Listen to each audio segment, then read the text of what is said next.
সারা দেশে 200টি বিখ্যাত জায়গা টার্গেট ছিল আতঙ্কবাদীদের। একটা খুব বড়সড় ঘটনা ঘটাতে চেয়েছিল মৌলবাদী সংগঠনগুলোর।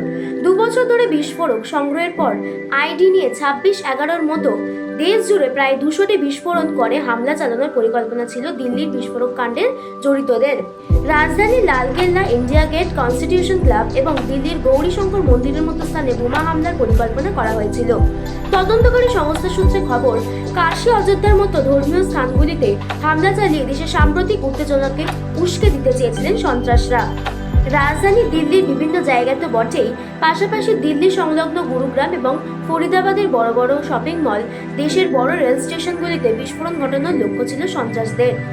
এবং এই কাজের জন্যই এবারে বেছে নেওয়া হয়েছিল কাশ্মীরের পুলওয়ামা, শোপিয়াং এবং অন্তরনাগের ডাক্তারদের, যাতে তারা স্বাধীনভাবে চলাফেরা করতে পারে। দিল্লি পুলিশ আগেই সন্দেহ করেছিল যে দিল্লি বিস্ফোরণে জড়িত উমেরের একটি নয়, 2টি গাড়ি ছিল, যার মধ্যে একটি ছিল একটি লাল ফোর্ড গাড়ি।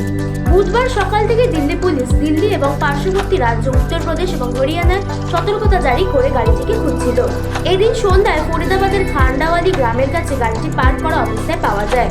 ফরেনসিক টিম গাড়ি থেকে এদিন রাতে প্রমাণ সংগ্রহ করেছে। সন্দেহ করা হচ্ছে যে এই গাড়িটির সঙ্গে বিস্ফোরণের মূল হল ডক্টর ইমর নাবির কোনো যোগসূত্র আছে।